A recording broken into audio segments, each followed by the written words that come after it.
ये काया बहुत विशेष है। बाकी काया में यानी कुत्ता, बिल्ली, हाथी, घोड़ा, चूहा, सांप, बिच्छू, इसमें तुम अपना स्वरूप बोध नहीं कर सकते। नाम तो जप सकते हो, तोते को जपवा दो, खूब बोलेगा राम राम राम राम राम, खूब बोलेगा राधे राधे राधे, जितना मर्जी जपवा लो, खूब बोलेगा ओम सोहंग जितना मर्जी रटवा लो, लेकिन स्वरूप बोध नहीं कर पाएगा अपना। क्यों? क्योंकि उसकी सूरत स्थिर नहीं हो सकती। स्वरूप बोध कब होता है? जब सूरत स्थिर हो जाए, और स्थिर होने का गुण केवल एक इंसान के शरीर में है। ये गुण केवल आदमी अपनी सूरत को स्थिर कर सकता है और कोई नहीं कर सकता, कोई भी नहीं। हाँ, शेर कर लेगा हिरण के ऊपर स्थिर, ऐसे देखेगा उसको, फिर उसको ये नहीं पता दाएं बाएं क्या है, फिर उसकी स्थिर कहां है? हिरण पे स्थिर है। अब दौड़ेगा, अब खाएगा, उसको मारेगा। बिल्ली चूहे पे स्थिर कर सकती है, बिल्ली कबूतर पे स्थिर कर सकती है, देखेगी उसको, बस वही दिखेगा उसको, और जाके एकदम पकड़ेगी। यानी अपने पेट के लिए तो स्थिर कर सकती है, लेकिन उसको कहो कि तू अपने निज स्वरूप पे स्थिर कर ले, तू अपने आत्म स्वरूप पे स्थिर कर ले, तू अपने निज नाम पे स्थिर कर ले, वो उसके बस की बात नहीं है। ये केवल और केवल इंसान कर सकता है। इसीलिए साहिब ने कहा, सूरत फंसी संसार में, ताश से पड़ गई दूर, और सूरत बांध स्थिर करो, आठों पहर हुजूर। किसको बोला? इंसान को बोला, क्योंकि इंसान ही कर सकता है और कोई कर ही नहीं सकता। अगर और कोई कर सकता होता तो फिर उसकी भी मुक्ति हो गई होती, लेकिन मुक्ति केवल इंसान जन्म से प्राप्त हो सकती है और कोई चारा नहीं है। इसीलिए कबीर साहब कह रहे हैं कि मानुष जन्म अनमोल है और मिले न बारंबार, तरवर जो पत्ता गिरे अब बहुर न लागे धार। ये पत्ता एक बार गिर गया ना, दोबारा चिपका के देख लेना तुम, चिपकेगा नहीं है। हाँ, दोबारा आएगा जरूर, अगला सीजन आएगा ना जब साल बाद, तब आएगा, ठीक है, एक साल बाद आ गया, अच्छी बात है। लेकिन ये वाला पत्ता एक बार गिर गया तो अगला सीजन कब आएगा पता है? 84 लाख जन्मों के बाद आएगा अगला सीजन। तुम्हारी हालत खराब हो जाएगी तब तक गिनते गिनते। इसलिए भाई, इस मनुष्य चोले को बड़ा संजो के रखना, संभाल के रखना है, इससे पूरा काम निकाल लेना है, समझ लो। और पूरा काम निकालने का मतलब है सूरत बांध स्थिर करो, आठों पहर हुजूर। आठों पहर भक्ति करनी है। ये वो वाला काम नहीं है 2 घंटा 3 घंटा कर लिया, ओम सोहंगा, उसके बाद देरी को माया में लिप्त है। ये वो वाला काम नहीं है कि 2-4 पहर माला फेर ली, 2 घंटा 2 माला 4 माला, उसके बाद देख तेरी को दुनिया में लिप्त हो गए। ऐसा है, पनिहारिन की तरह 24 घंटे संसार में रहना है और 24 घंटे सूरत को स्थिर रखना है। कमल की तरह 24 घंटे कीचड़ में रहना है, लेकिन 24 घंटे कीचड़ से अलग भी रहना है। ये है भक्ति, लेकिन ये किसी के समझ में आती नहीं। राम राम करना आसान है, जीव चलाना आसान है, कितनी देर लगती है। माला फेरना आसान है, इधर घड़ी देख रहा है, जल्दी जल्दी जल्दी घड़ी देख रहा है, जल्दी निपटाऊं, काम खत्म हो, घर जाऊं, ऑफिस जाऊं, ये आसान लगता है। लेकिन आत्म तत्व में स्थिर होना ये बड़ी टेढ़ी खीर है भाई। लेकिन मालिक की दया हो जाए तो सबसे आसान, सबसे सहज मार्ग भी यही है। इसी को बोला है, कहे कभी सुनो भाई साधो, साहिब मिले सबूरी में, मन लागो मेरो यार फकीरी में। ये बिल्कुल सहज मार्ग है, इसमें कुछ करना ही नहीं होता है। लोग इसीलिए दुखी हैं, कुछ करने को नहीं मिलता है। तो मुझे कहते अरे गुरुजी कुछ दिया तो है नहीं करने को, मेरा मन ही नहीं लग रहा भक्ति में। हाँ, तेरे सिर पे घड़ा रखवा दूं और कहूं कि जा बेटा हरिद्वार से लेके आ, और जा बेटा पानीपत में छोड़ के आ पानी, और दिन में 4 बार कर, वहां सही है, वो ठीक है। 20-20 किलो का पानी का मटका उठा और यहां से वहां भाग, उसमें दिल लग जाएगा। लेकिन सब कुछ छोड़ के अपने निज स्वरूप में स्थिर हो जाना, इसमें दिल नहीं लग रहा किसी का। ये है। क्यों? क्योंकि सबको कुछ ना कुछ करने की आदत पड़ चुकी है। इस मन को कुछ ना कुछ करने की आदत पड़ चुकी है। ये फ्री रहना ही नहीं समझ रहा है कि फ्री रहना क्या होता है। फ्री रहना ही मुक्ति होती है भाई। मुक्ति का मतलब होता है कोई काम धंधा है ही नहीं तुम्हें, लेकिन ये मन कुछ ना कुछ करने में लगा रहता है 24 घंटा। अरे 1 मिनट भी ऐसा तुम नहीं बिता सकते कि तुम्हारे मन में कोई ख्याल ना आए। 1 मिनट भी तुम ऐसा नहीं बिता सकते कि तुम्हारे मन में कोई विचार ही ना आए। करके देख लो, इतना ज्यादा हलचल मचा रखी है इसने तुम्हारे संसार में। एक पल का ठहराव नहीं है जीवन में। कुछ ना कुछ आ रहा है जा रहा है, मन में आ रहा है जा रहा है, मन में लहरों की तरह चल रहा है काम, और पता नहीं तुम कौन सी लहर में छलांग मार दो और क्या से क्या हो जाए। ये सारा मन का खेल है, मन का खेल है। तुम कॉपी लेके बैठ जाओगे ना, मेरे मन में क्या क्या विचार आ रहे हैं, तुम खुद ही शर्मा जाओगे लिखते लिखते कि क्या क्या विचार आ रहे हैं। लिख नहीं पाओगे कि यार कोई पढ़ना ले कहीं। समझ लो, ऐसे ऐसे विचार चलते हैं रोज, हर रोज, पल पल। बड़ा खतरनाक है ये खेल। लेकिन ये कब ठीक होता है? जब मालिक की कृपा होती है। सुरत बांधे स्थिर करो। जब स्थिर हो रहा है काम, चुंबक लगा दी परमात्मा ने, उसके बाद ये ठहराव में आ जाता है। फिर इसको कोई भगदड़ नहीं रहती। फिर ये शांत होना शुरू कर देता है। धीरे धीरे धीरे धीरे अपने आराम से स्थिर होना शुरू कर देता है। वहां तुम्हारी भक्ति चालू होती है। वहां से तुम कह सकते हो कि हाँ, अब मेरी सूरत स्थिर हो रही है, अब मैं थोड़ा शांति में हूं। नहीं तो किसी को चैन नहीं रह देता। 21 हजार साल पराशर जैसे ऋषि नाम जप जप के फिर इसके जाल में फंस गए, कोई ना बच पाया।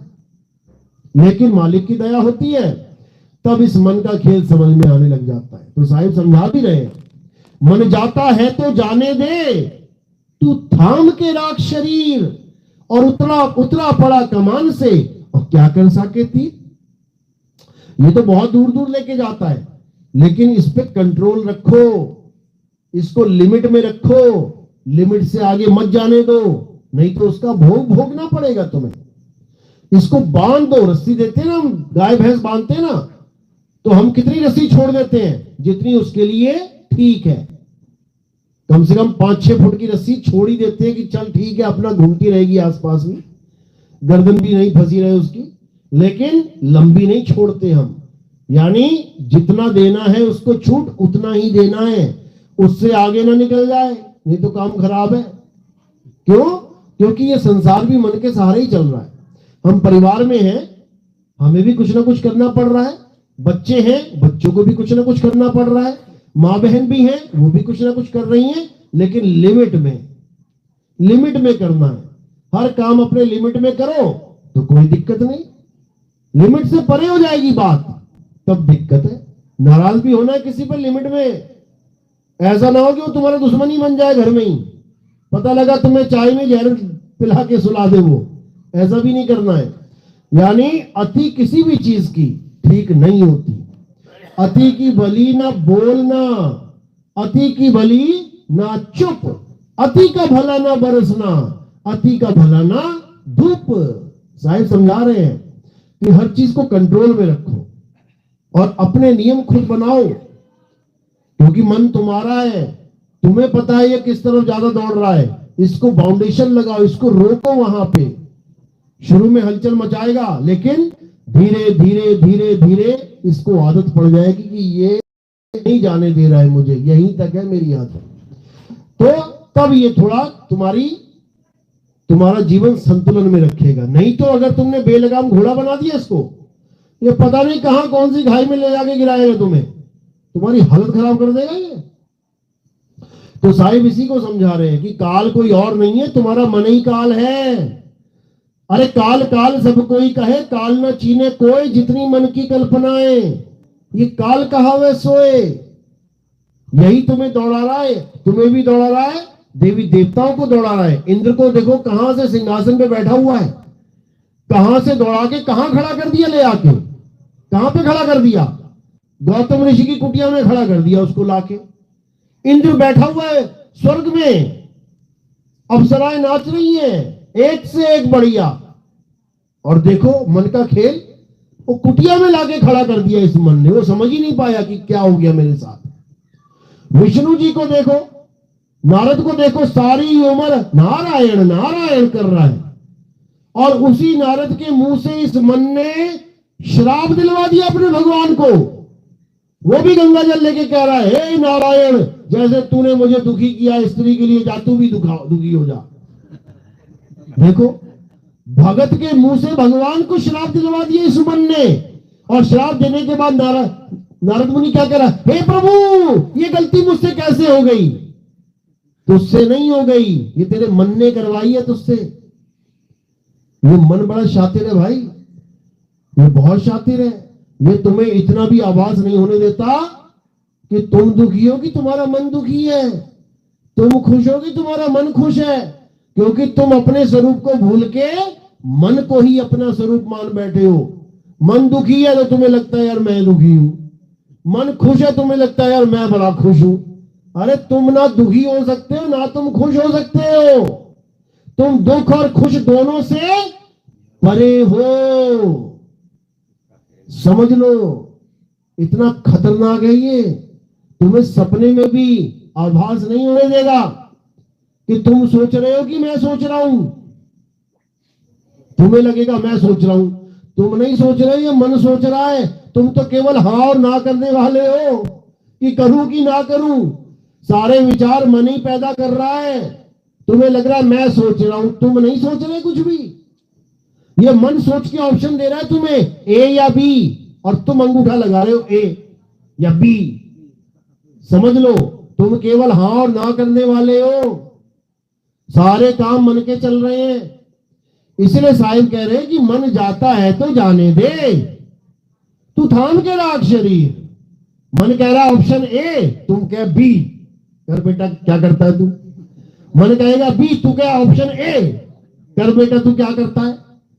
यानी समझ जाओ इसके खेल को, बहुत शातिर है ये, बहुत शातिर है।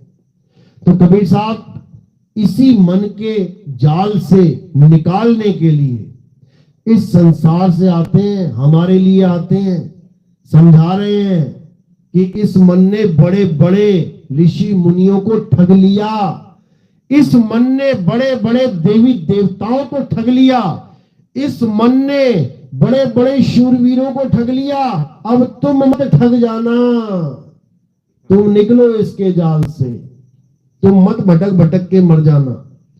तो साहिब इसी मन के ऊपर जो जिसका अस्तित्व पूरे संसार को चला रहा है, उसका ज्ञान देने के लिए आते हैं। यानी मन भी उससे ताकत ले रहा है, इसीलिए विचार उत्पन्न कर पा रहा है। वो कौन है, उसका ज्ञान समझाने के लिए आते हैं। वो क्या है? आत्मदेव है। उस आत्मदेव का स्वरूप हमें प्राप्त करवाने के लिए आते हैं, ताकि हम अपने निज स्वरूप में आ जाएं और हम मन से ज्यादा पावरफुल हो जाएं। यानी हम मन रूपी घोड़े की लगाम को पकड़ के खींच सकें। नहीं तो ये तुम्हें लाद के लेके जा रहा है बिना लगाम वाला, दौड़ता ही जा रहा है और तुम ऊपर बैठे हुए आराम से। ब्रेक फेल हो जाती है ना कार, देखा ना, कार चलाने वाले तो कार में ही है, लेकिन वो नहीं चला रहा, फिर कार चला रही है उसे, और पता नहीं कहां जाके ठोकेगा उसको। तो इसी प्रकार बेलगाम घोड़ा हुआ पड़ा है, अब इसको कंट्रोल में करना है, और अपने निज स्वरूप को प्राप्त करके ही कंट्रोल कर सकते हो, और कोई रास्ता नहीं है। इसीलिए साहिब बार बार समझा रहे हैं कि गुरु ऐसा धारण करो जो तुम्हें तुम्हारे स्वरूप का ज्ञान करवा दे। ये मंत्र जंतर वाला गुरु नहीं चाहिए। कह रहे मंत्र देने वाला गुरु जपी है, आत्मज्ञानी नहीं है। समझा रहे हैं साहिब।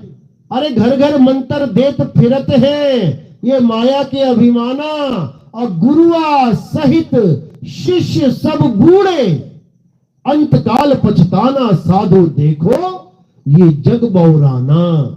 बीजक की वाणी है। कह रहे घर घर मंत्र देत फिरत है, स्वरूप का बोध नहीं है, खुद भी मंत्र जप रहे, राधे राधे कर ले, राम राम कर ले, अल्लाह अल्लाह कर ले, वाहिगुरु वाहिगुरु, और चेलों को भी मंत्र देते जा रहे हैं। घर घर मंत्र देत फिरत हैं ये माया के अभिमाना। ये बड़े बड़े आश्रम बना के बैठ गए चेलों के सिर के ऊपर। ज्यादा से ज्यादा चेले हो जाए तो ज्यादा से ज्यादा मंजिलें बनेंगी। बड़े से बड़े चेले आ जाएं तो बड़े से बड़ा आश्रम बनेगा। बस यहीं तक सोच सीमित है। आज हर गुरु की सोच यहीं तक सीमित है। कोई भी नया आता है सुपरस्टार यूट्यूब पे, 2-4 भजन बढ़िया बढ़िया गाता है, लोग इकट्ठे हो जाते हैं, कहता है मुझे एक भव्य मंदिर बनाना है। क्यों भैया, इतने मंदिर बने हैं, उसमें कोई कमी रह गई? उठा थाली कर ले आरती जाके किसी मंदिर में। तुझे अपना मंदिर चाहिए। यही माया का खेल है मेरे भाई, यही माया का खेल है। क्योंकि हर बंदा प्रभु बनना चाहता है, भगत बनने की हैसियत नहीं है किसी की कि थाली जाके किसी के मंदिर में खड़ा हो जाए। अपना मंदिर, अपना भगवान, अपना स्टेटस चाहिए सबको। इसीलिए इतने सारे मंदिर बने पड़े हैं। नहीं तो कृष्ण जी एक, राम जी एक मंदिर होना चाहिए था दोनों का। गली गली में राम, गली गली में कृष्ण जी का मंदिर। कमाल हो गई। हजारों मंदिर बने राम जी के। अगर तुम्हें नेट पे सर्च कर दो राम मंदिर, देखो पूरी दुनिया में झंडे ही झंडे लग जाएंगे मंदिर वाले इंटरनेट पे। लेकिन फिर भी एक राम मंदिर के पीछे लड़ाई हो रही है। हमारा मंदिर यही होगा, हमारा। अरे तुम्हारे मंदिर तो पूरी दुनिया में है, केवल वही राम मंदिर बना के क्या कर लोगे भाई तुम? या तो सारे बाकी मंदिर हटा दो, तब तो समझ में आता है कि यही सबसे बड़ा मंदिर है, एक मंदिर है, इसी की हमें जरूरत थी। नहीं तो आज तक तो हम किसी और की पूजा करते रहे। राम जी की तो पूजा कर ही नहीं पाए, क्यों? राम मंदिर ही नहीं था। बात को राम मंदिर नहीं बना था तब भी हजारों मंदिर है राम जी के, कहीं भी जाके पूजा कर लो। फिर झगड़ा किस बात का है? समझने वाली बात है।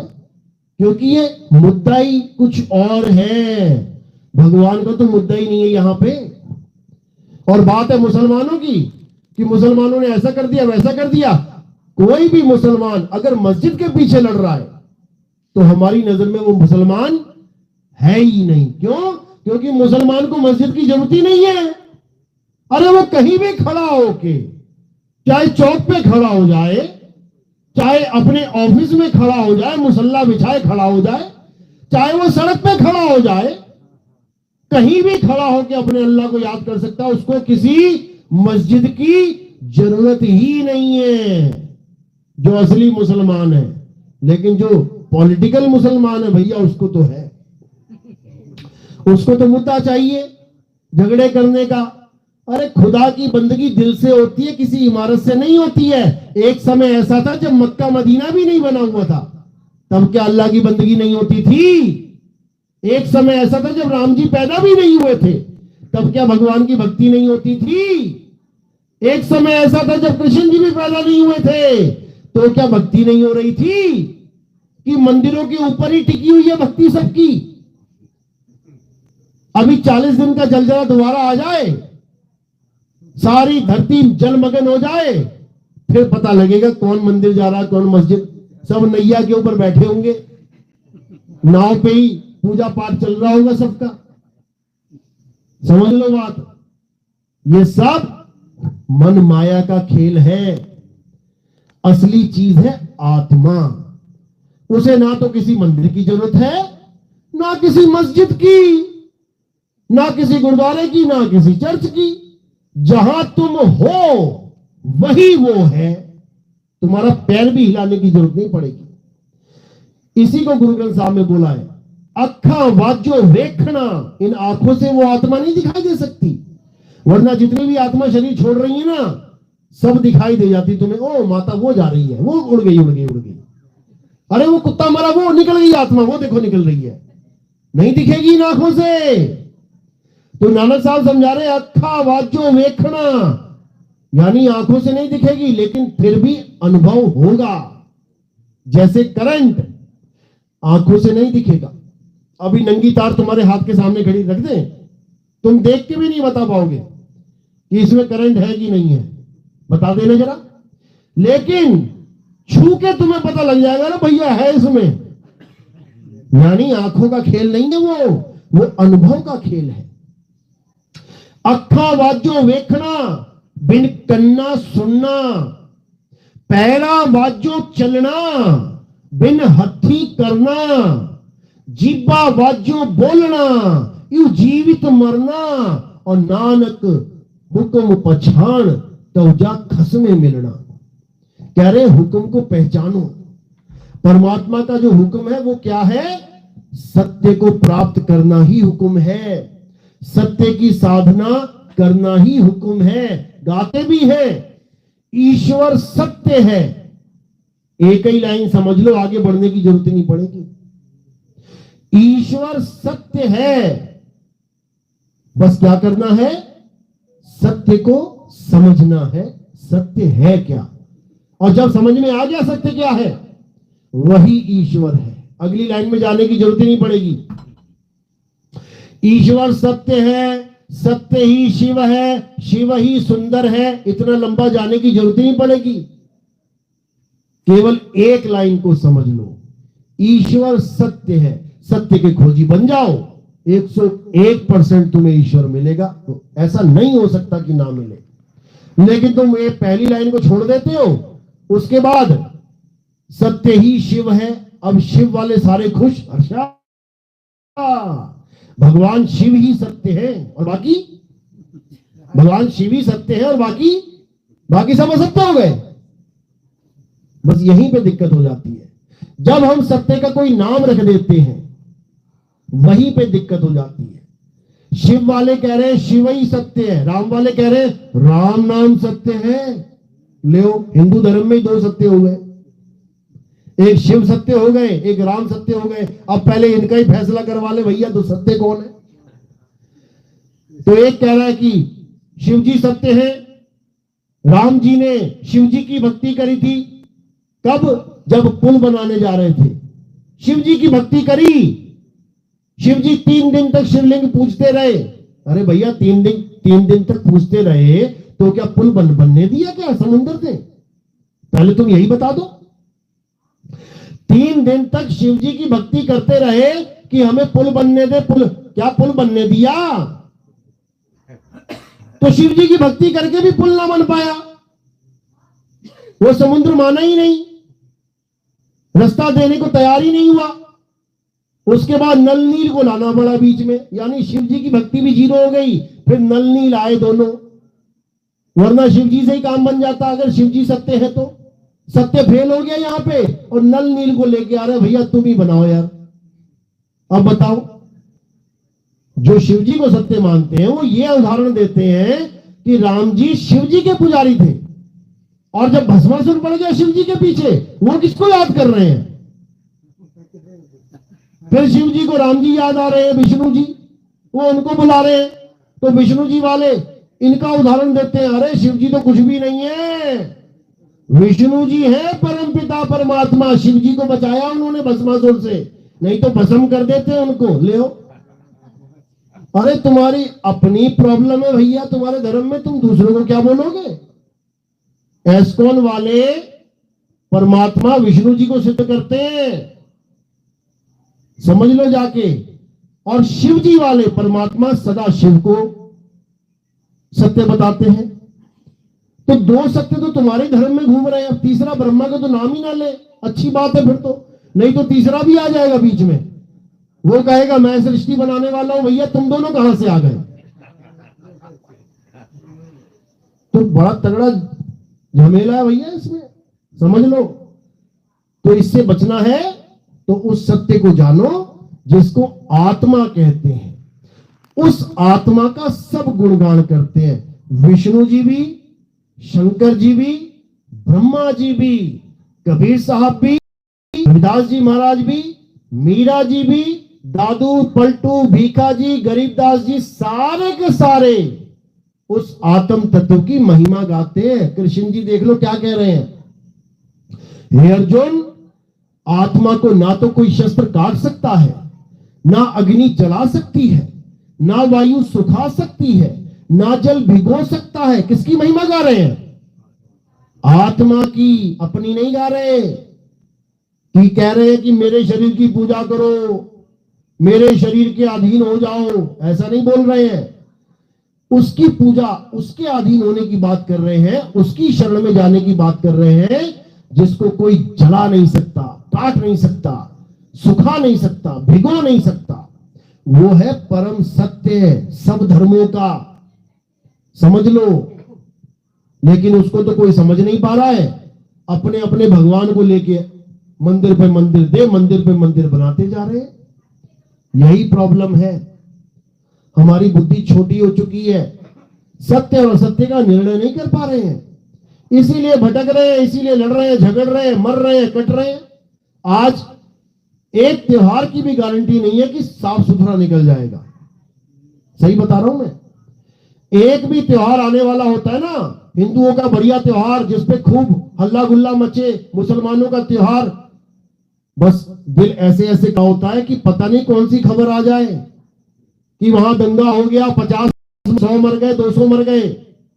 ईंट पत्थरों का मंदिर तुम बचाते रहो और ये जीवित प्राणी को तुम गवाते रहो, यही बन गया धर्म। जबकि ईंट पत्थर क्या है? पैसा फेंक, तमाशा देख, जितनी बार टूट जाए दोबारा बना सकते हो। एक आदमी मर जाए, तुम पैसा फेंको, दिखाओ जरा तमाशा। एक आदमी को जिंदा करने की औकात नहीं है किसी की, लेकिन पत्थरों के लिए, मंदिर मस्जिद के लिए गर्दने पे गर्दने काटने में लगे हुए हैं। ये बन चुके हैं हमारे धर्म। लेकिन अब और नहीं, अब हमने सत्य पे विचार करना है। किसी भी धर्म के हो, कोई फर्क नहीं पड़ता, हिंदू हो, मुसलमान हो, सिख हो, ईसाई हो, कोई फर्क नहीं पड़ता। पानी सबके लिए एक है, प्यास लग रही है पानी पी रहे हो ना। आग सबके लिए एक है, ठंड लग रही है, सबके सब आ रहे हो हाथ तापने। वायु सबके लिए एक है, सब एक ही सांस ले रहे हो। धरती सबके लिए एक है, सब खड़े हो धरती पे। आसमान सबके लिए एक है, एक ही आसमान के नीचे हो। तो सत्य दो कैसे हो गए? सत्य दो कैसे हो गए? अज्ञानतावश हो गए। अब अज्ञानता से ऊपर उठना है और ज्ञान में आ जाना है। आत्म देव को पहचानना है, आत्म ज्ञान को जानना है, जिसके लिए कबीर समझा रहे हैं, जल में नींद प्यासी, मुहे देखत आवे हंसी। आत्म ज्ञान बिना नर भटके, कभी काबा कभी काशी। आत्म ज्ञान बिना नर भटके, ये मंत्र ज्ञान बिना नहीं कि आ जाओ गुरुजी से मंत्र दिलवा देते फिर घर जाके खूब तोते की तरह रटना, ये वाला काम नहीं है। यहां पे आत्मा का ज्ञान प्राप्त करना है। आत्म ज्ञान यानी खुद का ज्ञान, मैं क्या हूं। जैसे आत्म कथा जब हम लिखते हैं, कहते हैं आत्म कथा लिखो, तो किसकी कथा लिखेंगे? पड़ोसियों की। आत्म कथा यानी खुद की कथा। आत्म हत्या यानी खुद की हत्या करना, पड़ोसियों को गोली मारना नहीं। आत्म रक्षा यानी खुद की रक्षा करना। आत्म कल्याण यानी खुद का कल्याण करना। आत्म निर्भर यानी खुद पे निर्भर होना। कटोरा लेके गलियों में भीख नहीं मांगना कि तुम आत्मनिर्भर हो गए हो। इसी प्रकार आत्म ज्ञान यानी खुद का ज्ञान प्राप्त करना, ना कि गुरु के दिए हुए मंत्रों का जाप करना। गुरु ने पता नहीं किसका नाम पकड़ा दिया और तुम देख तेरी को लगे पड़े हो सुबह से शाम तक। किसी और का नाम नहीं जपना, अपना ज्ञान प्राप्त करना कि मैं क्या हूं। मैं ये शरीर नहीं हूं, मैं ये थाल बाल, ये आंख नाक कान हाथ पैर नहीं हूं। ये तो यहीं पड़े रह जाएंगे, उठा के लोग दफना देंगे, उठा के लोग जला देंगे। पर मैं क्या हूं? क्या मुझे जला देंगे? मैं तो जलने में आ ही नहीं सकता, क्योंकि मैं आत्मा हूं। मैं आत्मा हूं और मुझे आत्मज्ञान तब प्राप्त होगा जब मेरे जीवन में कोई आत्मज्ञानी गुरु आ जाएगा। वही मुझे मेरा आत्मज्ञान समझा सकता है। ये जपी तपी सन्यासी के बस की बात नहीं है। समझ लो। तो यही सिद्धांत कबीर साहब का सारे संसार को एक करने के लिए हम इसका प्रचार कर रहे हैं, ताकि सब भाई वापस दोबारा से एक हो जाए। धर्म के नाम पे कोई झगड़ा ना हो, जात पात के नाम पे ये ऊंची जात, छोटी जात, बड़ी जात, ये बिल्कुल भी ना हो। ग्लास को हाथ लग जाए तो कहते हैं ये अछूत हो गया, और 500 के नोट पे 10 बार हाथ लग जाए वो अछूत नहीं होता। देख तेरी को सीधे जेब में, बिना धोए बिना सैनिटाइजर लगाए, वो बड़ा छोटा नहीं होता भैया। पानी का गिलास बड़ा छोटा हो जाता है। इतना बुरा हाल है, इतना बुरा हाल है, समझ लो। तो इन चीजों को अच्छे से समझना है, जात पात से ऊपर उठना है। वही खेत का अनाज ऊंची जात वाले के घर भी जा रहा है, नीची जात वाले के घर में भी जा रहा है। वही गेहूं ऊंची जात वाला भी पिसा रहा है, नीची जात वाला भी पिसा रहा है, और एक ही चक्की में पिसा रहे हैं। ऐसा नहीं है कि ऊंची जात वाली चक्की कहीं और लगी है, नीची जात वाली कहीं और लगी है।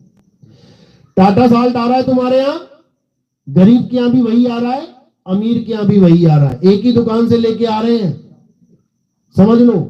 दुकान में जब तक वो एक साथ पड़ा था, जब तक वो ऊंचा और नीचा नहीं था। जब पैकेट इधर आ गया, पैकेट उधर चला गया, अब ये ऊंचा हो गया, ये नीचा हो गया। वाह रे वाह, इंसान की बुद्धि।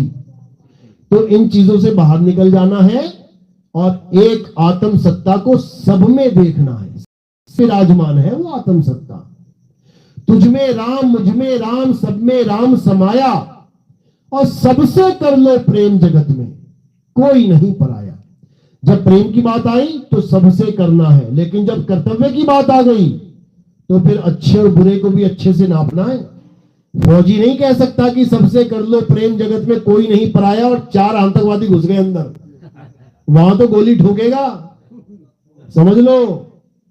जब अपना फर्ज आएगा तो निर्णय करना पड़ेगा, क्या सही क्या गलत। लेकिन हां, जब आत्म स्वरूप की बात आएगी तब कोई बड़ा छोटा नहीं है, इसको समझना।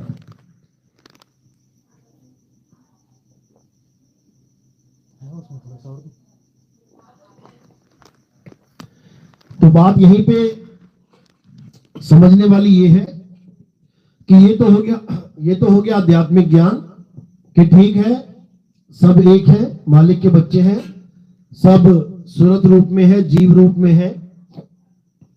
लेकिन कर्मों के ऊपर भी बड़ा विशेष जो संतों ने निर्देश दिए हैं, कर्मों को भी सुधारना है। कर्मों में सबसे दुष्कर्म क्या है? जीव हत्या।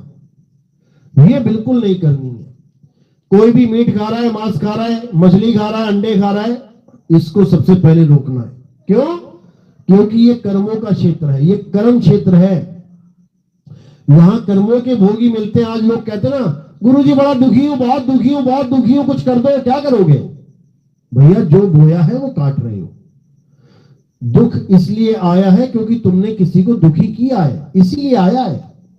तुमने सुखी सुख दिया होता तो तुम भी सुख प्राप्त कर रहे होते, क्योंकि यहां पे टिट फॉर टैट है।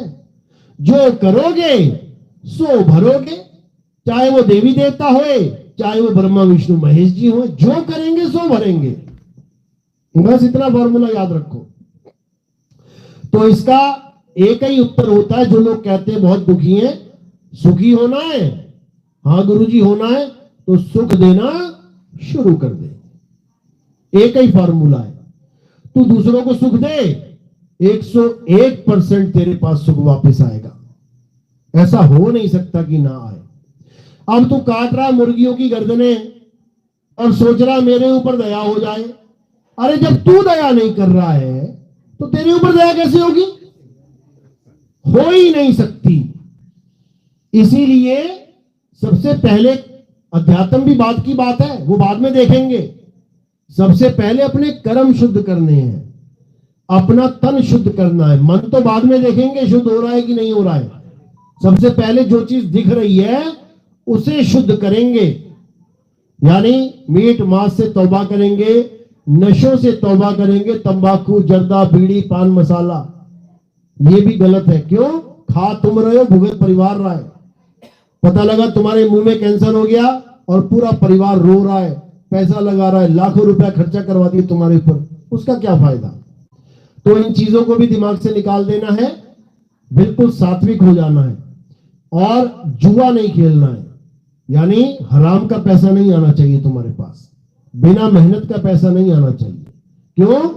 तुम तो जीत गए, वाह वाह कर रहे हो, और जो बेचारे हार गए उनकी आह आह निकल रही है, वो रो रहे हैं, परेशान हो रहे हैं।